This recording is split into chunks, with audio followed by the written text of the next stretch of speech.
Olá, eu sou o Douglas e bem-vindo ao canal Matemática. Hoje falaremos sobre produto vetorial aplicado a campo magnético. Vem comigo!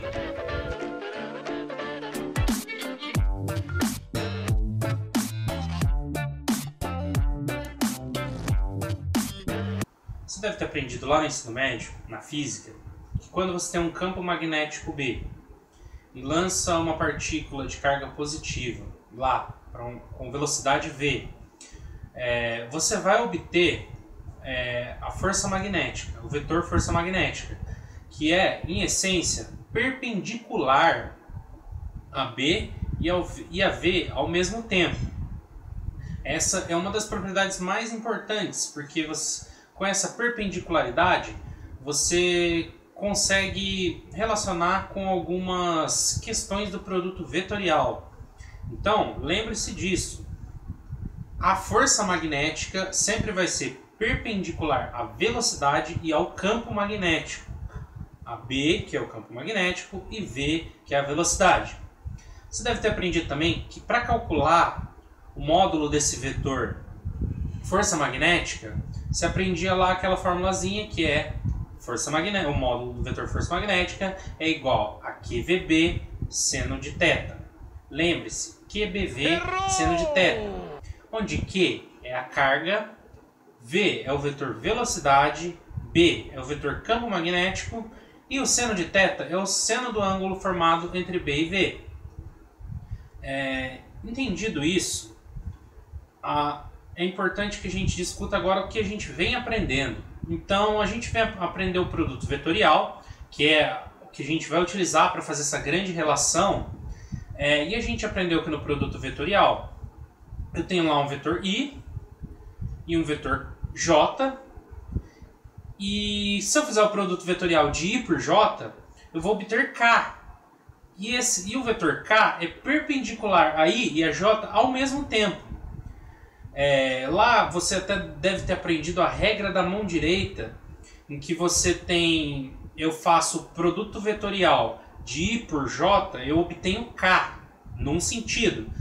Porque lembre-se, o produto vetorial não é comutativo. Então, se eu fizer o produto vetorial de J por I, eu vou obter menos K. Eu vou obter o K no sentido oposto ao sentido principal, que é I por J, eu obtenho K. Lembre-se disso. Então, o produto vetorial não é comutativo. Se eu fizer o produto vetorial com a ordem trocada, eu vou obter um resultado oposto. Então, agora vamos começar a relacionar a questão da força magnética com o produto vetorial. Então, vamos lembrar uma propriedade importante. A gente aprendeu que o módulo do produto vetorial I por J é a mesma coisa que o módulo de K, certo? Porque o produto vetorial I por J nada mais é do que K, certo? Porque se eu faço I por J, eu obtenho K. Então, a gente aprendeu que o módulo do produto vetorial I por J é igual ao módulo de I vezes o módulo de J vezes o seno de θ. Então, agora se a gente fizer uma comparação, vamos lá voltar para a força magnética. Então, a força magnética, o módulo da força magnética é igual a QVB seno de θ. E o módulo do produto vetorial B por V, veja, eu estou falando de B por V, é igual a módulo de B vezes o módulo de V vezes o seno de θ. Lembrando que eu estou fazendo o módulo de B por V. Se eu fizer o módulo de V por B, eu vou obter um resultado diferente. Então, se eu fizer uma comparação, QBV é basicamente, se eu fizer uma substituição, perdão, QBV é basicamente o módulo de B vezes o módulo de V. Por quê? Porque olhando as duas fórmulas, as coisas que eu tenho em comum é o seno de θ e tudo que está depois da igualdade, certo? Então vai me sobrar aqui QBV é a mesma coisa que o módulo de B vezes o módulo de V. certo? Então, se eu fizer, veja bem, com isso a gente consegue concluir, se eu fizer o produto vetorial, aí eu não estou falando mais do módulo, não estou falando de valores reais, estou falando de vetores. Eu faço um vetor vetorial, o outro, e obtenho um terceiro vetor. Então, se eu fizer o produto vetorial de B por V, eu vou obter F. E se eu fizer o produto vetorial de V por B, eu obtenho menos F, F no sentido contrário. Bom, pessoal, como a gente já viu, eu tendo um campo magnético B e lanço uma partícula com velocidade V, eu vou obter o vetor, a força magnética F. Agora, como que eu faço para saber, usando os conceitos de produto vetorial, se eu vou fazer B por V ou V por B? Isso vai depender da carga da partícula. Se a carga da partícula for positiva, eu faço B por V. Se a carga da partícula for negativa, eu faço V por B. Obviamente, a gente vai obter vetores de sentidos opostos. O importante de entender é que, geralmente, se tiver algum exercício, o enunciado geralmente vai te indicar qual é a carga da partícula, até quando você não está relacionando vetores. É meio complicado de definir tudo isso, mas tem uma técnica, um macete, que é o truque do reloginho, que eu vou apresentar para vocês. É super simples e com ele você nunca vai se confundir, porque você pode obter vários. A relação entre os três vetores é muito precisa. Então você, a partir de cada dois, você consegue obter um terceiro. Então vamos olhar aqui, você vai construir um reloginho. E o sentido dele sempre vai ser o seguinte. Quando eu ando no sentido anti-horário, é positivo. E quando eu ando no sentido horário, é negativo. Então a gente faz lá o reloginho, B, V e F. Lembra, produto vetorial, por exemplo, de B por V é igual a F, por isso que a gente põe nessa ordem. Então, B, V, eu obtenho F. Olha lá, eu andei no sentido anti-horário, então é positivo. Agora, se eu faço V por B, eu obtenho F. Andei no sentido anti-horário, é negativo. Mas vamos supor que eu tenha V e tenha F. Como que eu faço para obter B? É simples. Eu faço V por F, eu obtenho B. Se eu fizer F por V, eu vou obter menos B. Por isso que nós devemos ter cuidado na hora de fazer esse produto vetorial. Por isso que a regra do reloginho é um truque muito útil para você poder fazer esse produto vetorial e não se confundir, porque, como eu já disse, ele não é comutativo. Agora a gente vai fazer alguns exercícios para a gente conseguir fixar e entender esses conceitos. Então, pessoal, vamos aos exercícios. O primeiro exercício diz: lançando uma carga positiva no campo magnético B com velocidade V, onde o vetor B corresponde às coordenadas 2, 3 e 1. O vetor V corresponde às coordenadas 2, 2 e 1. Encontre o vetor F, que é a força magnética. Então, a gente vai fazer o reloginho e vai conseguir... lembrando que a carga é positiva, então eu vou andar no sentido anti-horário.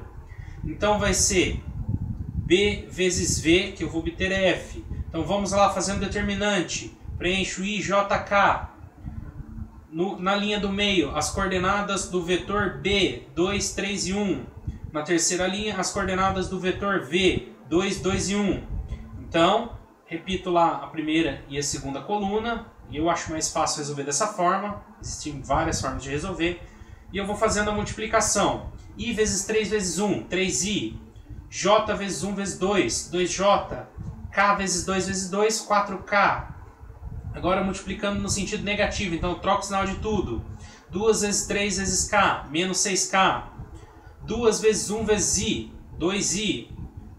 2 vezes 1 vezes J, menos 2J. Lembre-se, tem que trocar o sinal. Aí resolvendo tudo eu vou ficar com 1I menos 6k, ou seja, eu não tenho j, o meu j é 0.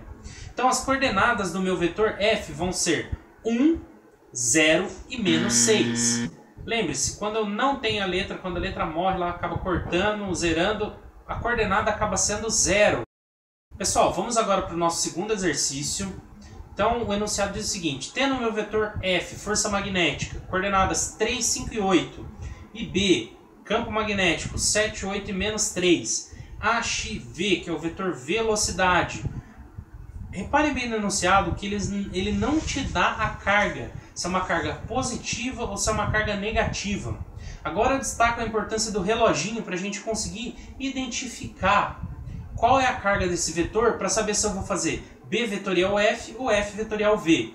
Montando meu reloginho, eu vou conseguir identificar que se eu fizer b vetorial f, eu vou obter v, só que eu vou andar no sentido anti-horário, então eu vou obter menos v.